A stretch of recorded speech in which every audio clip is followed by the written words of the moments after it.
Antes de começarmos, subscreva o nosso canal para se manter atualizado com o nosso conteúdo mais recente e envolvente. No casamento da minha irmã, ela anunciou: estou a casar-me com o amor da vida dela. Ele escolheu-me a mim em vez dela. Os convidados ficaram boquiabertos. Eu sorri, desejei-lhes felicidades e saí discretamente. Na lua de mel, ela descobriu a verdade sobre a sua história de amor perfeita. Vais adorar o meu noivo, tinha sussurrado a Riley ao telefone 3 semanas antes. A voz a borbulhar com aquela travessura familiar que eu devia ter reconhecido como perigosa. Mal posso esperar que o conheças na cerimônia. Na altura ri-me, assumindo que ela estava a ser a sua habitual versão dramática. A Riley sempre adorou surpresas, gestos grandiosos e fazer de todos os momentos especiais algo só dela. O que eu não esperava era entrar na capela de Santa Maria numa fresca manhã de sábado e encontrar toda a minha família a evitar olhar-me nos olhos. Antes de continuarmos, quero agradecer-te por te juntares a mim na partilha destas poderosas histórias de resiliência e verdade.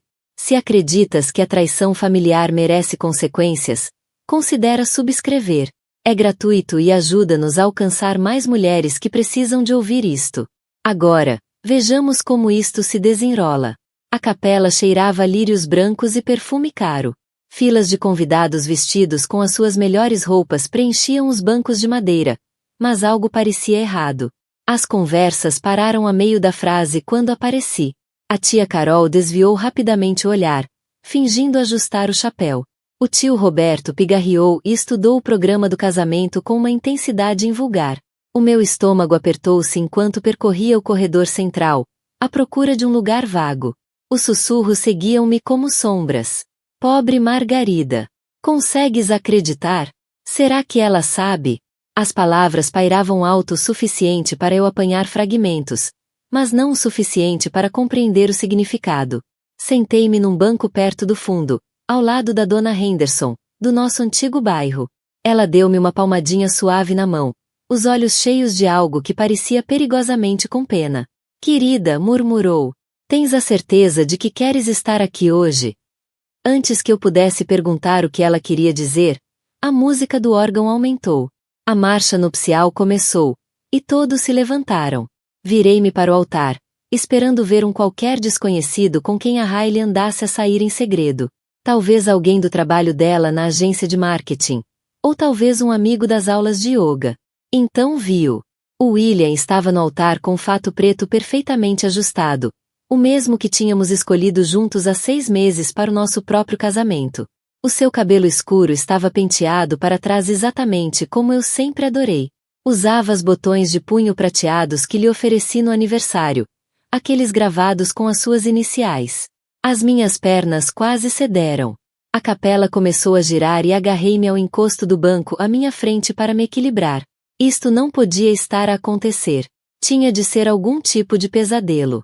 Mas lá estava ele, o meu William, de pé no altar, à espera da minha irmã.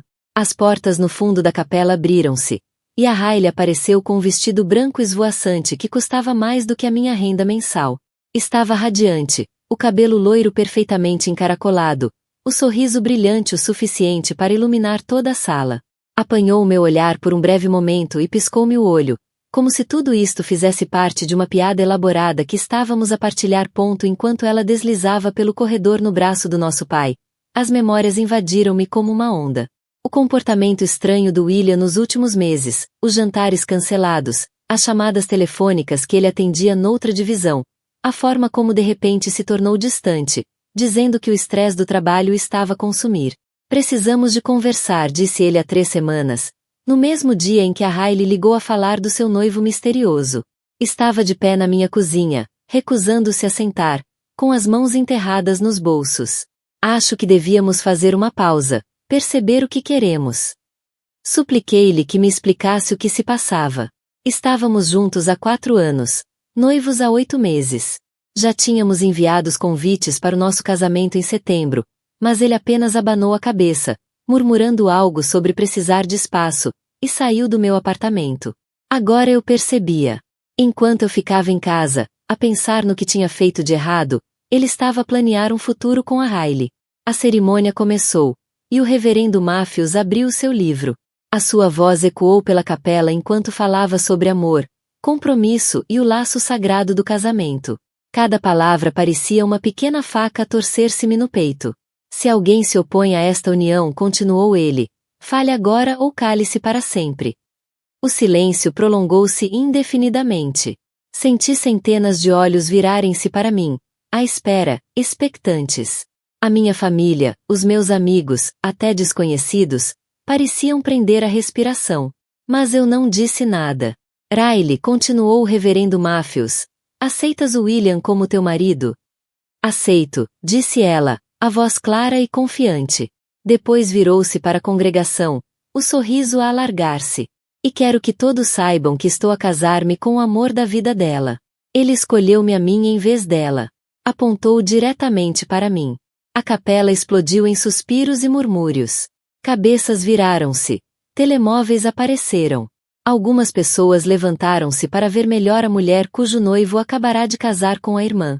Senti o peso dos seus olhares, o julgamento, a pena. Parte de mim queria fugir. Parte de mim queria gritar.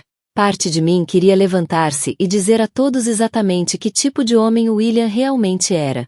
Em vez disso, fiz algo que até a mim me surpreendeu. Sorri. Não um sorriso falso, nem amargo, mas algo calmo e genuíno. Levantei-me do meu lugar, caminhei pelo corredor, passando por todos aqueles rostos chocados, e aproximei-me do altar. O rosto do William tinha empalidecido. A expressão triunfante da Riley vacilou ligeiramente. Parabéns, disse claramente, a minha voz ecoando pela capela silenciosa. Espero que sejam muito felizes juntos. Beijei a bochecha da Riley, acenei educadamente a William e caminhei de volta pelo corredor.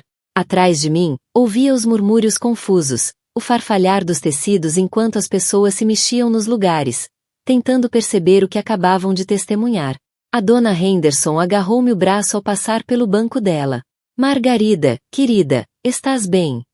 Estou bem, disse-lhe, e percebi com surpresa que era verdade. Mesmo fora da capela, o ar da primavera era fresco contra minha pele. Os pássaros chiureavam nos carvalhos ao longo do passeio. A vida continuava, normal e inalterada. Lá dentro, a minha irmã celebrava ter roubado a minha vida. Mas enquanto caminhava para o carro, algo estranho apoderou-se de mim. Não era luto, nem raiva, mas algo muito mais frio e calculista. Conhecia o William melhor do que ninguém. Sabia os seus segredos, as suas fraquezas, a sua verdadeira natureza que ele escondia atrás daquele sorriso encantador. A Riley achava que tinha vencido. Ela não fazia ideia do que tinha realmente conseguido. E, pela primeira vez em semanas, senti-me genuinamente curiosa sobre o que iria acontecer a seguir. A viagem de carro de regresso da capela durou 23 minutos. Contei cada semáforo vermelho, cada curva, cada respiração que dei para me manter firme. Quando finalmente estacionei no meu complexo de apartamentos, fiquei sentada no carro mais 10. Depois terça-feira, e na quarta-feira minha supervisora, a Jennifer, deixava mensagens de voz preocupada sobre a emergência familiar. Agradeci o facto de ela não se meter, de não pedir detalhes. Pequenas misericórdias no mundo que de repente parecia afiado demais nos contornos. O meu frigorífico tornou-se o meu calendário. Todos os dias movia um ímã de um quadrado para o outro, marcando o tempo até a dor supostamente desaparecer. As pessoas achavam que o luto seguia um calendário, não achavam? Primeiro vinha a negação, depois a raiva, depois a negociação.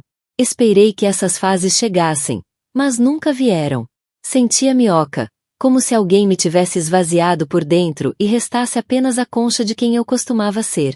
As mensagens de texto começaram a chegar na quinta-feira.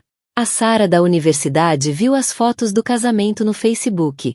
Lamento tanto. Margarida. Liga-me se precisares de alguma coisa. A minha prima Júlia.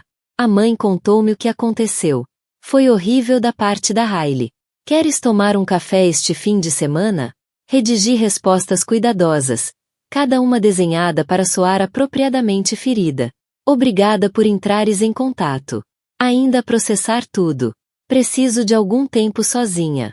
Curta o suficiente para parecer de coração partido. Vaga o suficiente para evitar uma conversa real. A verdade é que eu não queria o conforto delas. Não queria a raiva justa em meu nome nem as promessas de que William não me merecia. Queria estar sozinha para descobrir o que vinha a seguir. As redes sociais da Hailey tornaram-se uma presença constante na minha visão periférica. Ela mudou a foto de perfil para uma da recepção do casamento. Os braços dela em volta do pescoço do William enquanto ele a rodopiava na pista de dança. Pareciam genuinamente felizes, radiantes até. Os comentários chegavam de amigos e familiares. São perfeitos um para o outro. Finalmente encontraste a tua alma gêmea. Mal posso esperar para ver que aventuras vos esperam. Ninguém mencionou o meu nome.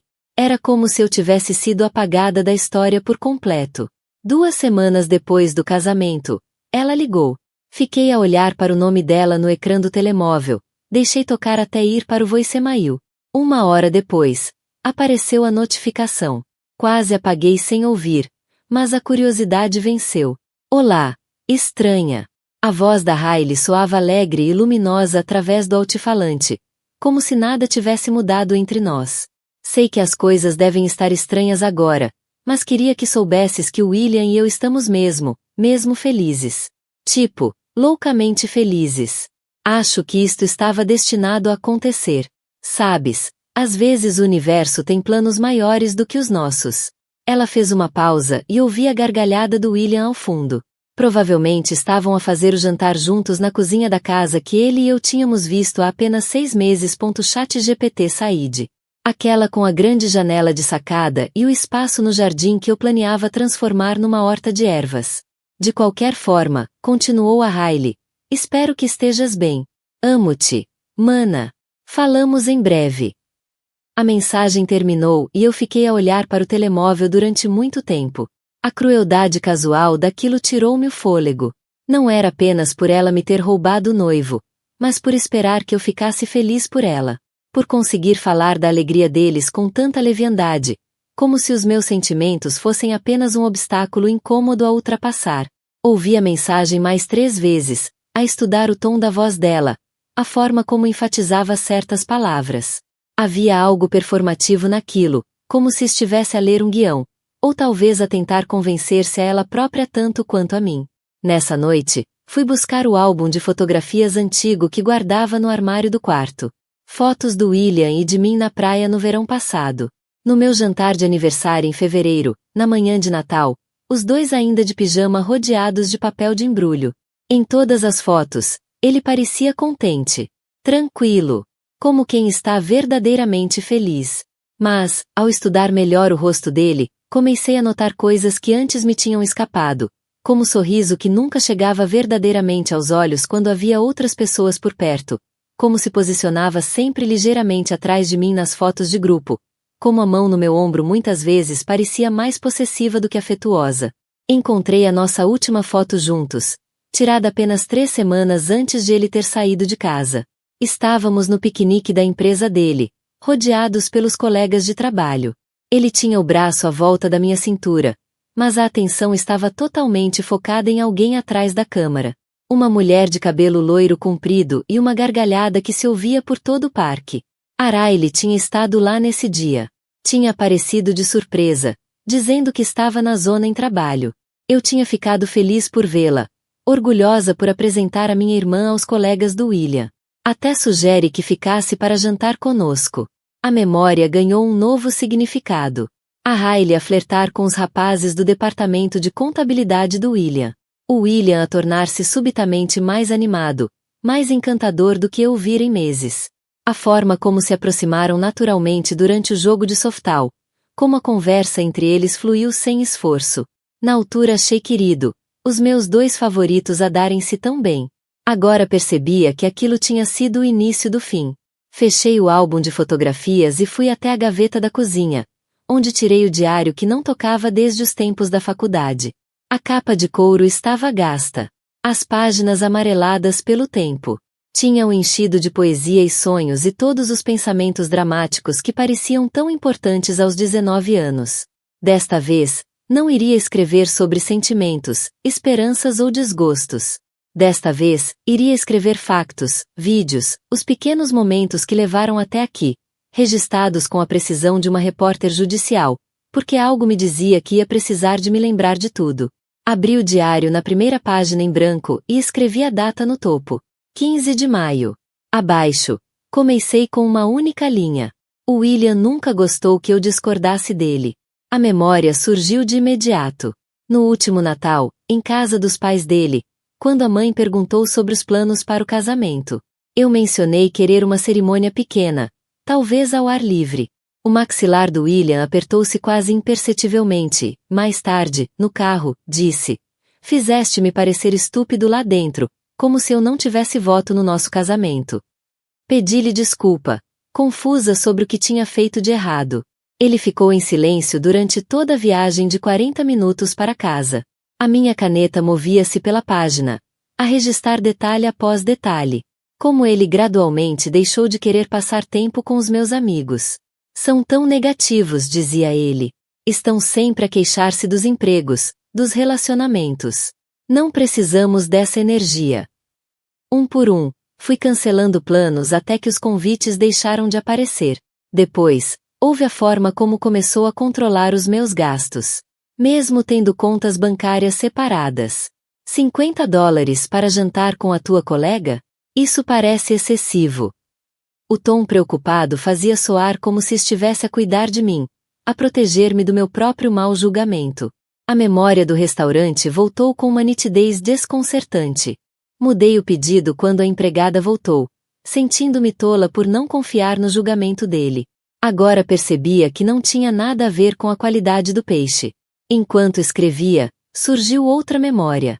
Há 3 meses, o portátil do William estava aberto no balcão da minha cozinha enquanto ele tomava banho. Uma notificação surgiu do e-mail dele, e vi o nome Chelsea Martinez no pré-visualizado. A curiosidade venceu. As mensagens estavam escondidas numa pasta chamada Arquivo de Trabalho, mas não eram sobre trabalho. A Chelsea tinha sido namorada dele antes de mim, e a troca de e-mails pintava um retrato que eu nunca quis ver. "Estás a fazer isto outra vez", ela escreveu numa mensagem com data de 2 anos antes. Os comentários subtis, a forma como me fazes sentir louca por ter opiniões. "Já não aguento viver assim, William. Não quero mais." A resposta dele foi gélida. "Nunca te obriguei a nada, Chelsea. Se não consegues lidar com um relacionamento adulto, isso é problema teu, não meu." A última mensagem dela era mais longa, mais desesperada. "Fizeste-me duvidar de tudo em mim, da minha carreira, dos meus amigos, dos meus próprios pensamentos. Isso não é amor, William. Isso é controlo. Destróis tudo o que tocas, e um dia vais perceber o que perdeste." Na altura, fechei rapidamente o portátil, sentindo-me culpada por espiar. Quando William saiu do duche, convenci-me de que a Chelsea estava apenas magoada com o fim da relação. Todos os casais têm problemas. As pessoas dizem coisas duras quando acabam.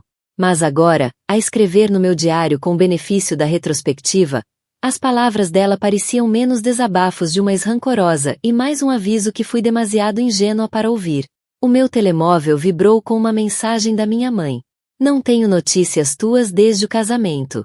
Só a ver se estás bem." Conseguia ler nas entrelinhas. Ela queria saber se eu ia causar drama, se ia tornar as coisas desconfortáveis para a família ao ser amarga ou vingativa. Respondi: "Estou bem. Só preciso de algum espaço para processar tudo." A verdade é que eu estava a processar muito mais do que alguém imaginava. Não só a traição do William, mas a teia intrincada de manipulação que levou a este momento. E, por mais doloroso que fosse admitir, a Hailey tinha sido o alvo perfeito. A minha irmã sempre precisou de ser o centro das atenções. No secundário, espalhou rumores de que eu traía o meu namorado só para poder ser ela consolá-lo depois. Quando o pai reescreveu o testamento há 2 anos, passou meses a deixar dicas sobre o quanto tinha sacrificado pela família, como tinha ficado por perto enquanto eu fui estudar fora. Acabou com 60% da herança, enquanto eu fiquei com 40%. Mas o ciúme dela era mais profundo do que heranças ou dramas escolares. Ela queria sempre o que eu tinha, só porque eu tinha. As minhas notas, os meus amigos, o meu emprego na firma de marketing do centro. Até se candidatou à mesma empresa depois de eu ter sido promovida, embora tenha sido rejeitada por falta de experiência. A noite da nossa última discussão voltou-me à memória com uma nitidez chocante. O William apareceu no meu apartamento agitado com algo do trabalho. O chefe tinha passado outro colega à frente para uma promoção, e ele estava a entrar numa daquelas suas espirais escuras. Tentei confortá-lo, sugere pedirmos comida e vermos um filme, mas ele explodiu. Tu não entendes, Margarida. Nunca entendes. Tudo te corre bem, não é? O teu emprego perfeito, a tua família perfeita, a tua vidinha perfeita. Isso não é justo, disse eu. Trabalho muito por tudo que tenho. Trabalhas? Ou simplesmente flutuas por seres a favorita de toda a gente? A voz dele tornou-se fria, cortante. Os teus pais, os teus amigos, até os meus amigos acham-te maravilhosa. A pobrezinha da Margarida, tão doce e inocente. Pois talvez alguns de nós estejamos fartos de viver à sombra do teu espetáculo. Fiquei a olhar para ele, chocada com o veneno na sua voz. Do que estás a falar? Que espetáculo! Esquece! Pegou no casaco do sofá. Preciso de espaço para pensar. Isto tudo, nós, já não está a funcionar. Saiu, deixando-me sozinha na sala, confusa e magoada. Achei que queria apenas tempo para processar as frustrações do trabalho. Nunca imaginei que estava a terminar tudo. Agora percebia. Ele não foi para casa pensar em nós. Foi para o apartamento da Hailey, provavelmente com uma história sobre como eu não o compreendia, como dava por garantido. E a Hailey, sempre pronta a ocupar o meu lugar, acolheu-o de braços abertos. Pousei a caneta e olhei para as páginas que tinha preenchido. O padrão começava a ficar claro, a ligar pontos que antes estavam demasiado perto para eu ver. A necessidade do William de controlar, de diminuir, a fome constante da Hailey por tudo que era meu. Eles mereciam-se um ao outro. Mas mais do que isso, sentada no meu apartamento silencioso com a verdade espalhada à minha frente em tinta preta, percebi algo que me devia ter assustado, mas que, em vez disso, me encheu de uma estranha sensação de paz. Eu sabia exatamente o que lhes ia acontecer. E pela primeira vez desde o casamento, sorri. Esse sorriso ficou comigo durante dias. Não um sorriso amargo ou vingativo, como eu teria esperado, mas algo mais calmo, mais paciente, como quem finalmente resolveu um quebra-cabeças em que trabalhou durante meses. Fechei o diário e guardei-o na gaveta da mesa de cabeceira, ao lado da pasta Manila que quase tinha esquecido. Lá dentro estavam impressões de e-mails, capturas de ecrã de mensagens de texto e uma carta manuscrita em papel lavanda. Os avisos da Chelsea não foram os únicos que fui reunindo ao longo dos anos. Uma semana depois, voltei ao trabalho. Os colegas andavam em bicos de pés à minha volta, oferecendo sorrisos cuidadosos e evitando qualquer menção a casamentos ou relacionamentos. Na quinta-feira, o desconforto tinha praticamente desaparecido e a vida assentou numa nova rotina. Mergulhei nos projetos com um foco renovado, ficando até mais tarde para reorganizar ficheiros de clientes e atualizar estratégias de marketing. Foi numa dessas noites tardias que a Jéssica, do departamento financeiro, bateu à minha porta.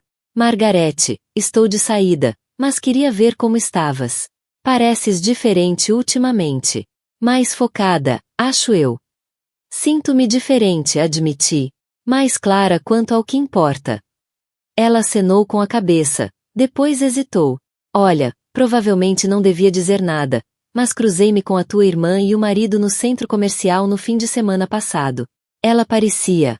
A Jéssica procurou a palavra certa. Estressada. Mesmo muito estressada. Parecia exausta. Mantive a expressão neutra. Planear um casamento consome muito.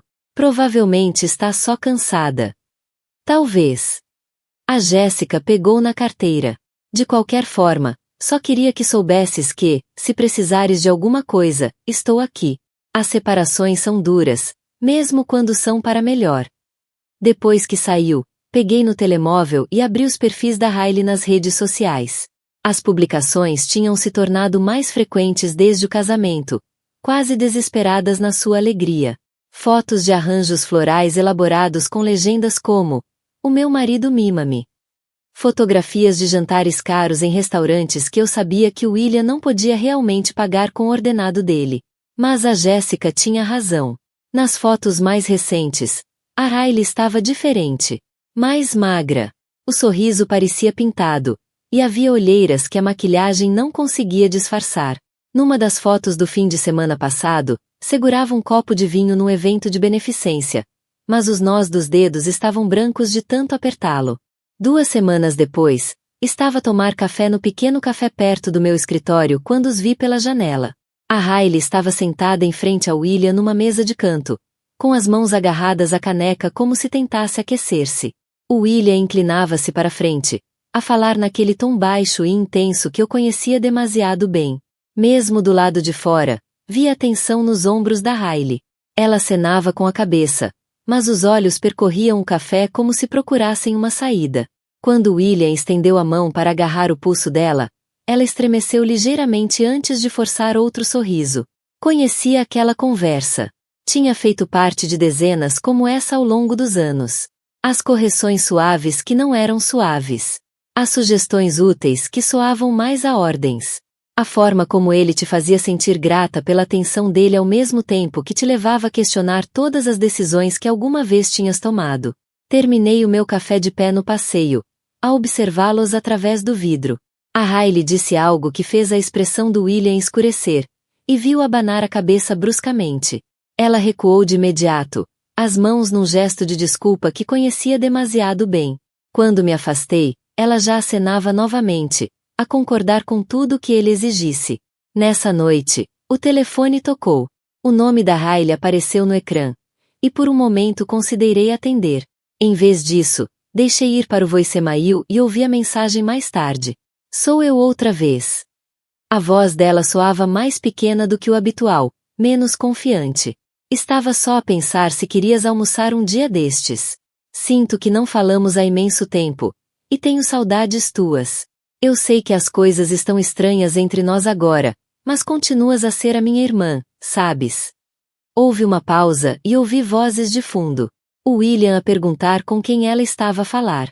A Riley a sussurrar que era apenas do trabalho. Depois voltou à linha, a falar rapidamente.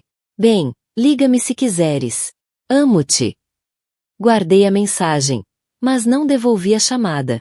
Em vez disso, abri novamente a pasta Manila e espalhei o conteúdo sobre a mesa de centro. A carta da Chelsea estava no topo, a que chegou 6 meses depois de eu começar a namorar com William. Ela tinha descoberto meu endereço, provavelmente através das redes sociais, e enviou-a juntamente com cópias dos e-mails que eu viria a encontrar mais tarde no portátil dele. Sei que não vais acreditar em mim, começava a carta, em caligrafia cuidada. Provavelmente eu também não teria acreditado em ninguém que me tentasse avisar. Mas o William não é quem tu pensas. Ele é encantador e atencioso no início, mas aos poucos, tão aos poucos que nem reparas, ele começa a mudar-te. Vai isolar-te dos teus amigos, fazer-te duvidar do teu próprio julgamento, convencer-te de que a forma dele é a única certa. No fim da carta, ela incluiu o número de telefone e uma única frase. Quando estiveres pronta para falar, liga-me. Estarei aqui. Nunca liguei. Parte de mim tinha medo que ela estivesse a dizer a verdade, e parte de mim tinha medo que estivesse a mentir. De qualquer forma, não queria saber. Agora, peguei no telefone e marquei o número. Tocou 3 vezes antes de uma voz familiar atender. Olá, Chelsea. Aqui é a Margarete. Margarete Thompson. Acho que conheceste o William. Houve uma longa pausa. Oh meu Deus! Margarete, perguntei-me se algum dia ias ligar. Estás bem? Aconteceu alguma coisa? Olhei pela janela do meu apartamento para as luzes da cidade lá embaixo. Ele casou-se com a minha irmã. Jesus! A voz da Chelsea soava suave, compreensiva. Lamento tanto. Deve ter sido devastador. Na verdade, disse eu, surpreendida com a firmeza da minha própria voz, acho que pode ter sido a melhor coisa que podia ter acontecido. Falamos durante 2 horas. A Chelsea contou-me coisas sobre William que eu suspeitava, mas nunca tinha confirmado. Como ele monitorizava as mensagens dela, como a convenceu a deixar o trabalho porque o chefe claramente estava a fazer-se a ela. A forma metódica como foi desmontando a confiança dela até ela começar a acreditar que não conseguia viver sem ele. O mais estranho, disse a Chelsea perto do fim da conversa, É que eu sentia-me grata enquanto aquilo acontecia. Como se ele estivesse a proteger-me de mim mesma. Demorei meses de terapia para perceber que aquilo que eu achava que era amor, era na verdade controlo. Depois de desligar, sentei-me na sala a segurar a pasta com os avisos que tinha recolhido, mas nunca seguido. Cartas da Chelsea, e-mails da namorada do William da faculdade, até uma mensagem de voz da ex-mulher dele, que me tinha contactado há 2 anos. Todas tentaram salvar-me. Ignorei-as todas. Mas a Riley não pediu avisos. Ela simplesmente tomou o que queria, sem se importar com as consequências. Por isso, deixaria que aprendesse da mesma forma que eu aprendi, pela experiência. E, ao contrário das outras vítimas do William, ela não receberia nenhuma tentativa de resgate da minha parte. Guardei a pasta na gaveta e fui para a cama naquela noite com uma sensação que não sentia há meses. Paz. Não o vazio oco que me consumia desde o casamento, mas uma tranquilidade genuína. Pela primeira vez, percebi que, por vezes, a melhor ação é não agir. O verão deu lugar ao outono, e observei as mudanças acontecerem exatamente como tinha previsto. As publicações da Riley no Instagram tornaram-se esporádicas, depois cessaram por completo. A atividade no Facebook reduziu-se a alguns likes em fotos de outras pessoas, sem comentários nem publicações próprias. Quando consultei os perfis dela, a foto mais recente era da lua de mel em Cabo. Ambos a sorrir numa praia que parecia o paraíso. Isso foi há 3 meses. Num churrasco de família em setembro, a minha prima Lisa puxou-me de lado enquanto enchíamos os copos no balcão da cozinha. ChatGPT cede. Já viste a Riley ultimamente? A mãe está preocupada com ela. Parece tão magra e mal falou com alguém hoje. Olhei pela porta de vidro deslizante e vi a Riley sentada sozinha no mobiliário de exterior. O William estava do outro lado do jardim a falar com meu tio sobre golfe, gesticulando animadamente enquanto dominava a conversa. O prato da Riley permanecia intocado ao lado dela, e ela continuava a verificar o telemóvel com movimentos nervosos e rápidos. Talvez esteja apenas a adaptar-se à vida de casada, disse eu, acrescentando gelo ao meu copo. Grandes mudanças podem ser estressantes. A Lisa baixou a voz. É mais do que isso. A Sarah convidou-a para o clube do livro no mês passado e a Riley disse que não podia ir porque o William tinha feito reservas para jantar. Mas, quando a Sarah ligou no dia seguinte a perguntar como correu o jantar, a Riley disse que tinham ficado em casa a ver um filme. Por que é que havia de mentir sobre algo tão pequeno? Encolhi os ombros, mantendo a expressão neutra. Talvez se tenha confundido com as datas. Mas eu sabia melhor. Eu tinha contado mentiras semelhantes durante o meu tempo com William. Pequenas contradições que, individualmente, pareciam insignificantes, mas que, juntas, formavam um padrão de alguém a tentar encobrir o comportamento controlador do parceiro. O cansaço mental de ter de acompanhar que desculpa se tinha dado a quem era algo que eu recordava bem demais. Outubro trouxe a primeira verdadeira ruptura na fachada deles. Estava no supermercado numa quinta-feira à noite quando ouvi vozes familiares no corredor ao lado. O tom do William era cortante, a atravessar o ruído ambiente dos carrinhos de compras e da música de fundo. Outubro trouxe a primeira verdadeira ruptura na fachada deles. Estava no supermercado numa quinta-feira à noite quando ouvi vozes familiares no corredor ao lado. O tom do William era cortante, a atravessar o ruído ambiente dos carrinhos de compras e da música de fundo. Disse-te para te manteres na lista, Riley. Não precisamos de legumes biológicos. Isso é só marketing para nos fazer gastar dinheiro à toa. Achei que podíamos experimentar. Não. Volta a pô-los no sítio. E já agora, por que é que compraste cereais de marca na semana passada? Disse-te especificamente que os de marca branca são suficientes. Aproximei-me do fim do corredor, fingindo estudar a seção das massas enquanto escutava. A voz da Riley era quase inaudível quando respondeu. Desculpa. Não estava a pensar. Esse é o problema. Não pensas. Estamos a tentar poupar para uma casa e tu andas a desperdiçar dinheiro em compras caras como se fossemos milionários. Quando saíram do corredor, vi a Riley bem pela primeira vez em meses. A Lisa tinha razão. Ela tinha emagrecido, mas não de forma saudável. A roupa pendia-lhe do corpo, e havia algo de frágil nos seus movimentos, como se tivesse medo de ocupar demasiado espaço. O William ia ligeiramente à frente, a empurrar o carrinho com uma eficiência agressiva, enquanto ela o seguia atrás. Na caixa, observei-o a examinar cada item à medida que a funcionária os passava no leitor, a questionar preços e a obrigar a Riley a explicar compras que, aparentemente, tinha feito sem a aprovação dele. As pessoas atrás deles trocavam olhares desconfortáveis, e eu senti uma onda familiar de vergonha por ela. Já estive naquela posição vezes demais, de pé, em público, enquanto William me fazia sentir como uma criança a ser repreendida por gastar dinheiro da semanada de forma irresponsável. Novembro trouxe uma chamada que já estava à espera há semanas. Era a melhor amiga da Riley, a Amanda, e ela já chorava antes sequer de eu dizer olá. Margarete, não sei o que fazer. Estou tão assustada com a Riley. Já não a deixam ver ninguém. O William diz que somos uma má influência, que lhe pomos ideias negativas na cabeça sobre o casamento deles. Sentei-me no sofá, com o telemóvel contra o ouvido. O que estás exatamente a pedir que eu faça, Amanda? Fala com ela. Ela já não atende as minhas chamadas, mas talvez ouça-te a ti. És a irmã dela. Está presa. Margarete. Ele tirou-lhe os cartões de crédito, os cartões do banco, tudo. Ela tentou sair no mês passado, mas nem tinha dinheiro para um quarto de hotel. O desespero na voz da Amanda era real, mas eu não senti nada. Nem raiva protetora, nem impulso de ir a correr em seu auxílio. Ela fez a escolha dela, sabendo exatamente o que estava a tirar de mim.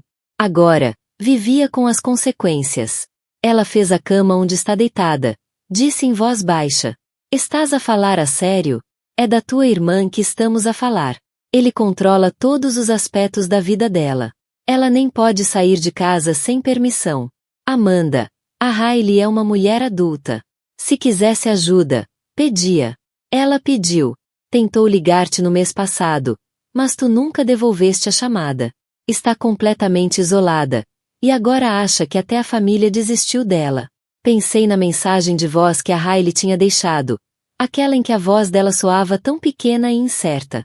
Apaguei-a sem guardar, tal como apaguei as outras 3 que vieram depois. O que queres que eu faça? Invada a casa deles e arraste-a para fora? A Riley escolheu o William. Escolheu-o em vez da felicidade da própria irmã. Quis a minha vida. E agora tem-na. A Amanda ficou em silêncio durante um longo momento. Quando voltou a falar, a voz estava fria. Espero que consigas viver contigo mesma, Margarete. Porque quando algo terrível acontecer a ela, a culpa vai ser de todos nós que vimos os sinais e não fizemos nada. Desligou, deixando-me sentada na sala com o telefone ainda encostado ao ouvido. Do lado de fora da janela, começava a cair a primeira neve da estação, cobrindo os passeios com uma camada fina de branco que desapareceria de manhã. Pensei na Riley, sentada na casa com que sonhou partilhar com William. Provavelmente a ver a mesma neve através de janelas por onde já não podia sair livremente. Imaginei-a a contar as horas até ele voltar do trabalho, a ensaiar conversas na cabeça para evitar dizer algo que o irritasse. E, pela primeira vez desde que este pesadelo começou, senti algo próximo de satisfação. Não exatamente alegria, nem prazer vingativo, mas uma sensação profunda e tranquila de que o universo, finalmente, se tinha equilibrado. A Riley quis roubar a minha vida, e conseguiu exatamente o que pediu. Cada parte dela. A neve continuou a cair enquanto eu permanecia ali sentada, o telefone silencioso no colo, a pensar nas palavras da Amanda. Quando algo terrível lhe acontecer, a culpa vai ser nossa. Mas a Amanda estava errada numa coisa. Nada de terrível ia acontecer a Riley que já não tivesse acontecido a todas as mulheres antes dela que se envolveram com William.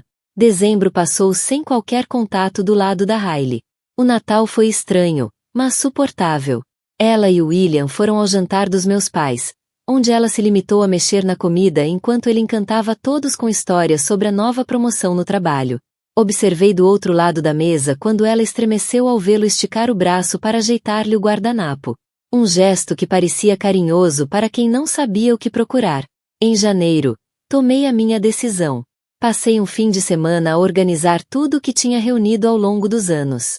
As cartas da Chelsea, as capturas de ecrã do portátil do William, a mensagem de voz da ex-mulher, até o cartão de visita da terapeuta que me ligou anonimamente depois de tratar uma das ex-namoradas dele. A mulher tinha violado diretrizes éticas para me avisar, dizendo que nunca se perdoou por ter ficado calada quando outra paciente acabou no hospital. Organizei tudo cronologicamente, criando uma linha do tempo que mostrava o padrão do William em múltiplas relações. Depois escrevi um único bilhete, em papel branco simples. Quiseste a minha vida. Agora estás a vivê-la. O pacote foi enviado numa terça-feira de manhã, exatamente 1 ano e 2 dias depois do casamento deles. Usei um envelope Manila genérico, sem remetente, e enviei-o de uma estação dos correios do outro lado da cidade. ChatGPT sede. Dentro do envelope, juntamente com meu bilhete, estavam cópias de tudo. Cada aviso que recebi e ignorei, cada sinal de alerta que colecionei, mas sobre o qual nunca agi. A Riley iria finalmente compreender que o seu conto de fadas tinha sido cuidadosamente orquestrado, que eu sabia exatamente quem William era quando a deixei levá-lo, que cada momento do sofrimento dela tinha sido tão previsível como o nascer do sol. A primeira chamada chegou nessa mesma noite.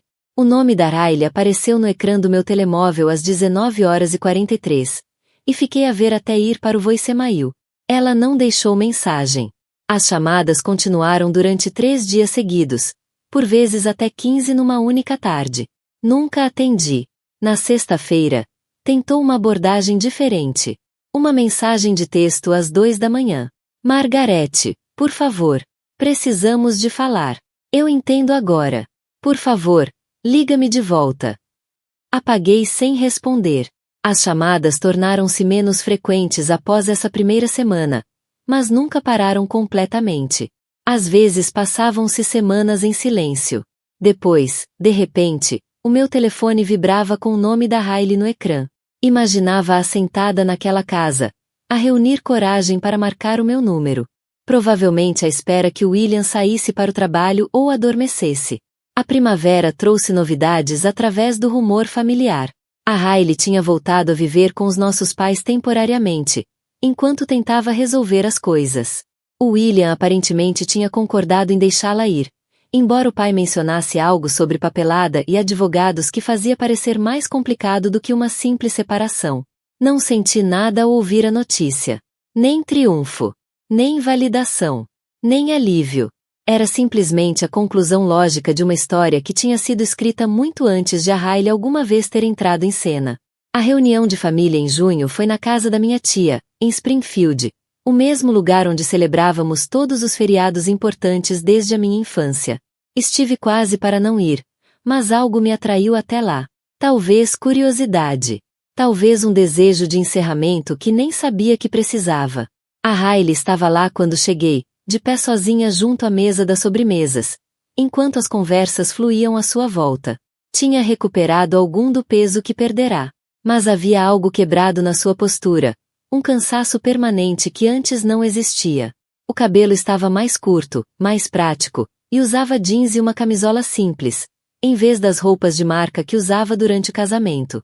Quando me viu entrar, o rosto empalideceu. Pousou o prato e começou a mover-se na minha direção, mas virei-me e juntei-me a uma conversa com os primos sobre planos de férias. Durante as 2 horas seguintes, senti o olhar dela sobre mim. Sempre que olhava na sua direção, lá estava ela, a pairar nas margens de qualquer grupo com quem eu falava, claramente querendo aproximar-se, mas sem coragem para o fazer. Finalmente, já ao fim da noite, quando as pessoas se despediam, ela apanhou-me junto ao armário dos casacos. Margarete. A voz dela era quase um sussurro. Por favor, podemos falar só 5 minutos. Olhei para ela diretamente pela primeira vez em mais de 1 ano. A mulher confiante e radiante que anunciará a sua vitória no altar já não existia. No seu lugar estava alguém assombrada, diminuída, carregando cicatrizes invisíveis que provavelmente nunca iriam sarar completamente. Sobre o que queres falar, Riley? Tu sabias. As palavras saíram apressadas. Tu sabias quem ele era e mesmo assim deixaste-me levá-lo. Deixaste-me entrar naquele pesadelo, sabendo exatamente o que ia acontecer comigo. Puxei o meu casaco do armário, abotoando-o lentamente. Não pediste a minha opinião. Limitaste-te a tomar o que quiseste. Sou tua irmã. Sim, disse em voz baixa. És. E subiste ao altar no teu casamento e anunciaste a 200 pessoas que tinhas roubado o meu noivo. Fizeste questão de que todos soubessem que ele te escolheu a ti, e não a mim. Humilhaste-me perante toda a família. As lágrimas começaram a rolar-lhe pelas faces, mas ela não emitiu som. Achei que o amava. Achei que ele me amava. Talvez o tenhas amado. Talvez até ele te tenha amado, à maneira dele, partida. Mas isso nunca foi realmente o ponto, pois não? Tu não querias o William. Querias a minha vida. Querias provar que conseguias tirar algo que era meu. Desculpa. As palavras foram tão suaves que quase não as ouvi. Desculpa, Margarete. Sei que isso não corrige nada, mas preciso que saibas que lamento. Estudei o rosto dela, à procura de traços da irmã com quem cresci. Ela ainda estava lá, debaixo de todo aquele dano, mas mudada de formas que já não podiam ser desfeitas. Eu sei que lamentas, disse finalmente. Mas o desculpa não me devolve os 4 anos que passei com ele. O desculpa não apaga o momento em que fiquei naquele altar a ver-te celebrar o roubo do meu futuro. Caminhei para a porta, depois parei e voltei-me para ela. Tu recebeste exatamente o que pediste, Riley.